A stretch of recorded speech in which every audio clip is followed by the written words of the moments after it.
আসসালামু আলাইকুম এভরিওয়ান, শুভ সকাল। সকাল সকাল শুরু করে দিলাম ছোট্ট একটি ব্লগ। তো যে যেখান থেকে আমার ভিডিওটা দেখছেন, আশা করি সবাই ভালো আছেন। আমিও ভালো আছি আলহামদুলিল্লাহ। সবার আগে বলবো, আমার এই ছোট্ট পরিবারে সবাই সাপোর্ট করবা। তোমাদের সাপোর্ট আমাকে অনেক দূর এগিয়ে নিয়ে যেতে সাহায্য করব। তো আমিও তোমাদের সবাইকে সাপোর্ট করব ইনশাআল্লাহ। তো সকাল সকাল শুরু করে দিলাম বিছানাপত্র গুছানো। সকালবেলা যদি আমার বিছানা রেডি না থাকে, সুন্দর না থাকে, তাহলে কিন্তু আমার মাথাটা ঠিক থাকে না। আর যাই হোক, সবার আগে আমার বিছানা সুন্দর থাকতে হবে। আর বিছানা যদি সুন্দর না থাকে, তাহলে কিন্তু ঘর অগোছালো লাগে। বিছানা সুন্দর থাকলে পরিবেশটাও সুন্দর দেখা যায়, ঘর দুয়ারও সুন্দর দেখা যায় এবং গাও পাতল লাগে।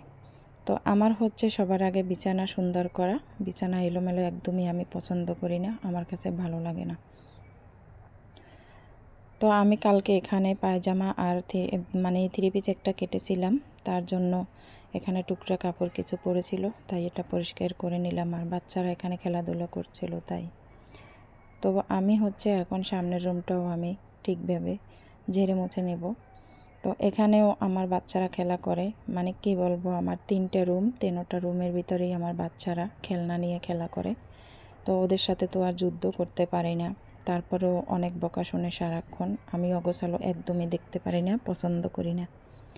তো আমি যখনই গুছাই যাই তখনই আবার এলোমেলো করে, এলোমেলো করে মানে পুরো ঘরেতে ছড়ানো ছিটানো থাকে খেলনা। তো আমার ছেলেটা এমনই, ওর খেলনাগুলো পুরো ঘরেতে ছড়ানো ছিটানো থাকতে হবে, না হলে ওর কাছে মনে হয় যেন ভালো লাগে না, এই রকমের অবস্থা করে। তো বন্ধুরা, আমি সকালবেলায় আমার মুরগিটারে ছেড়ে দিলাম। এই মুরগিটার সাথে 15টা বাচ্চা ছিল। তো এখন মাত্র 8টা বাচ্চা আছে, বাকি বাচ্চাগুলো বিড়ালে খেয়ে ফেলছে।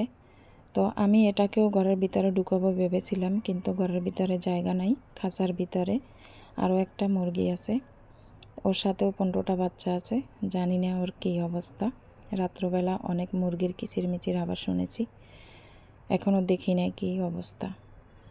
তো আমি মুরগিটা ছেড়ে দিলাম। এখন এটা আমার আরেকটা রুম। এখানে আমার মেয়ে এতক্ষণ ঘুমিয়েছিল, তো ওকে আমি জাগায় ফেলছি। সকাল 9টা বেজে গেছে, আজকে ঘুম থেকে উঠতে অনেকটাই লেট হয়ে গেছে। তো তাই আমার মেয়েকে ডেকে উঠিয়ে ফেলছি। স্কুল বন্ধ দেওয়ার কারণে অনেক লমটাম ঘুমাই পড়তেছে। তো দেখো বন্ধুরা, এটা আমার ভিজা কাপড়। আজকে অনবরত 6 দিন 7 দিন থেকে একটানা বৃষ্টি, কাপড় চোপড় একদমই শুকাইতে পারি না। আর গন্ধ ছুটে গেছে কাপড় চোপড় থেকে। তো আমি ঘরটা ঝাড় দিয়ে নিচ্ছি। এত পরিষ্কার রাখি, এতবার ঝাড় দেই, তারপরেও কিন্তু এত কাঁচরা কোথার থেকে আসে। আর পাবা আমার বাচ্চাদের খাবারের প্যাকেট, চিপসের প্যাকেট, চকলেটের প্যাকেট। তো আমার কয়েকদিন হলো, 3 দিন থেকে 3-4 দিন হলো আমার গ্যাসের সিলিন্ডারটা শেষ হয়ে গেছে। আমার এখন একটু কষ্ট হচ্ছে, আমার হাজব্যান্ড বাসায় না থাকার কারণে আমি সিলিন্ডারের বোতলটা আনতে পারতেছি না।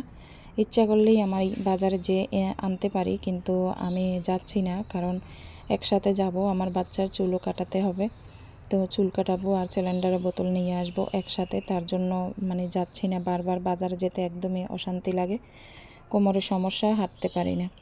তো দেখো বাহিরেও বৃষ্টি হচ্ছে, চিটি চিটি বৃষ্টি পড়ছে। দেখো শান্তি নাই, বৃষ্টি হতেই হবে।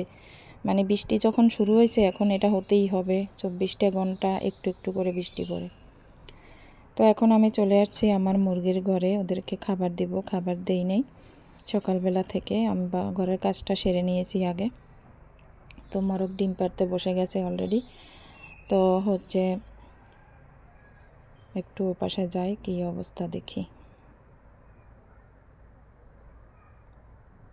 আল্লাহ, দেখো বন্ধুরা, দেখো দেখো দেখো, তোমরাই দেখো আমার মুরগির ছোট বাচ্চা। দেখো এই ছোট বাচ্চা খাঁচা থেকে পড়ে গেছে। আমি বলছিলাম না যে আমি কিচিরমিচির আবার শুনছি, জানি না কী অবস্থা। এই যে খাঁচার ফাঁকা দিয়ে মুরগির বাচ্চাগুলো পড়ে গেছে। তো দেখো এগুলোর বড় মুরগিগুলো ঠোরাই একদম অস্তিত্ব রাখে নাই। ওইসব দেখো, এটা কোনো কথা? মুরগির বাচ্চা মুরগিতে খায়? দেখো, এই দেখো কি করছে। মানে আমি আওয়াজ পাইছি যে আমার মুরগিগুলো ডাক দিতেছে, তো আমি ভাবি যে বাচ্চা বেশি তো হয়তো বা মায়ের পায়ের নিচে পড়ছে, এই কারণে মুরগিগুলো এরকমের কিচকিচ করতেছে। তো এতটা জটিল অবস্থা করে ফেলছে সে তো জানি না। আর তাছাড়া রাত্রবেলা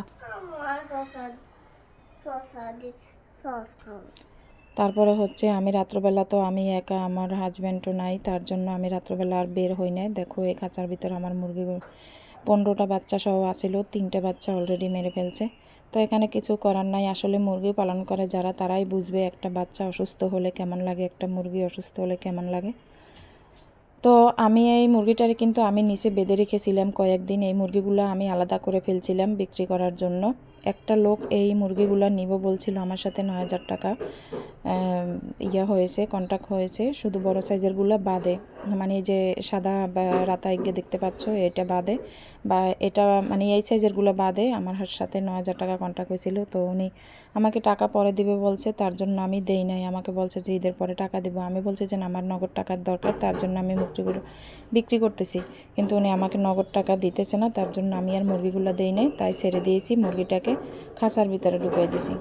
আর এদিকে হচ্ছে দেখি পাখিগুলোর কি অবস্থা। একটু কানে আওয়াজ গেছিলো, মনে হয় বাচ্চা ফুটেছে একটা, একটু সামান্য দেখা যাচ্ছে, তাই না? উপরে তো আমি সরাসরি দেখতে পাচ্ছি না, মোবাইলটা উপর থেকে ধরেছি।